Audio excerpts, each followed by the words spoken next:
Friends అందరికీ నమస్తే అండి. అందరూ ఎలా ఉన్నారు? బాగున్నారా? నేనైతే చాలా బాగున్నానండి. మీరందరూ ఇంకా బాగుండాలని మనస్ఫూర్తిగా కోరుకుంటూ welcome back to our channel SSV హర్విల్లు. ఈరోజు మార్నింగ్ నుంచి నాకు ఒక విషయం బాగా గుర్తొస్తుందండి. అదేంటంటే మన పెళ్ళైన కొత్తల్లో అమ్మ దగ్గర నుంచి నాన్న దగ్గర నుంచి వాళ్ళ క్షేమ సమాచారాన్ని మనం కనుక్కోవాలి అంటే మనకున్న ఏకైక మార్గం ఏంటండి ఆ రోజుల్లో? లెటర్. అవును కదా అండి.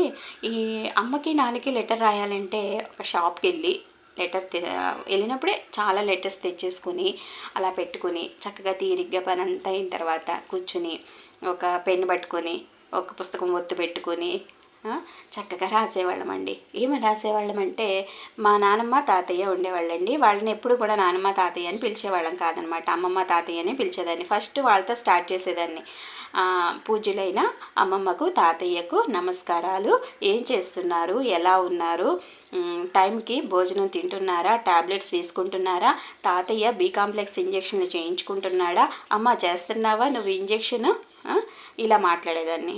టైంకి తినండి, జాగ్రత్తగా ఉండండి అని చెప్పేసి అక్కడితో అమ్మమ్మ తాతయ్యని అడిగేసేదాన్ని. ఇంకా అక్కడితో అయిపోయేది. తర్వాత అమ్మ ఏం చేస్తున్నావు? ఎలా ఉన్నావు అని అమ్మని అడిగేదాన్ని. తర్వాత నాన్న ఏం చేస్తున్నాడు? నాన్న పొలం పనుల్లో బిజీగా ఉన్నాడా?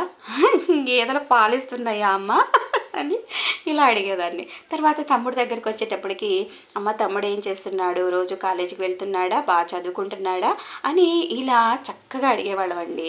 ఆ లెటరు పోస్ట్ అతను తీసుకువెళ్ళగానే అమ్మ ఓపెన్ చేసి చదవగానేనంటండి మా తాతయ్య అమ్మమ్మ ముందు చదివేదంట. అయితే ఆ లెటర్ చదివేటప్పుడు వాళ్ళు అందరూ చక్కగా కూర్చొని చదువుకునేవాళ్ళంట. ఆ చదివేటప్పుడు మా అమ్మమ్మ తాతయ్య కళ్ళల్లో ఆనందం కనపడేదంట. మా అమ్మ కూడా చాలా హ్యాపీగా ఫీల్ అయ్యేదంట. ఎందుకంటే మా అమ్మాయి మమ్మల్ని కూడా అడగకుండా ఫస్ట్ వాళ్ళనే అడుగుతుంది. చూసారా అసలు ఎంత ఇదో అని చెప్పేసి మా అమ్మ మనసులో చాలా ఆనందపడిపోయేదంట. ఏమండి ఆ రోజులన్నీ వేరండి. ఇప్పుడున్నాయి ఆ రోజులు అస్సలు లేవు కదా. ఏటో ఈ ఫోన్లు వచ్చిన తర్వాత ఎక్కడ విషయం అక్కడ ఫటాఫట్ దాన్ని ఇంకా అంతే కదండి. ఇంకా అయిపోయింది చాప్టర్. ఆనందమైతే ఓహో ఆహా. ఇంకా ఏదైనా చిన్న ఇష్యూ ఏదైనా జరగానే ఫటాఫట్ అనమాట. ఇంకా ఫోన్లో మాట్లాడేసుకోవడం, ఇంక నేను ఇంతే నువ్వు ఇంతే అనుకోవడం. ఇంకెంతేనండి బాబు ఇలా తయారైపోయారు. ఆ రోజుల్లో అయితే ఇంత ఆప్యాయంగా ఉండే లెటర్స్. ఈ లెటర్స్ అన్నీ మా అమ్మ దాచిపెట్టేదండి. నేను మా ఇంటికి వెళ్ళినప్పుడు ఆ లెటర్స్ అన్నీ ఎందుకమ్మా ఇలా దాచుకున్నావు ఈ లెటర్స్ అంటే ఎప్పుడైనా చదువుకుంటూ ఉంటామమ్మా అందరం కూర్చున్నప్పుడు అనేది. నాకు ఎంత హ్యాపీగా అనిపించేదనండి. వారానికి ఒక లెటర్ అలా రాసేదాన్ని.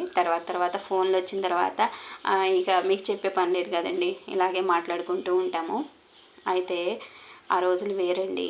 లెటర్స్ రాయడం అనేది చాలా బాగుంటుంది. అయితే మా వారు కూడా నాకు లెటర్స్ రాసేవాళ్ళండి. మా అమ్మాయి డెలివరీ అయ్యి నేను అక్కడ కొన్ని రోజులు ఉన్నాను అమ్మ దగ్గర. లెటర్స్ రాసేవాళ్ళు అనమాట. ఆ రోజులు వేరండి. ఇంకా దాచుకున్నాను ఆ లెటర్స్ నా దగ్గర ఇంకా ఉన్నాయన్నమాట. మీకు కూడా ఇలాంటి అనుభవాలు ఉంటే నాకు కామెంట్స్లో షేర్ చేసుకోండి. ఓకేనా అండి? ఈరోజుకి ఇదేనండి వీడియో. ఓకేనా అండి? మళ్ళీ కలుస్తాను మరొక వీడియోలో. మీ శిల్పా సుధాకర్.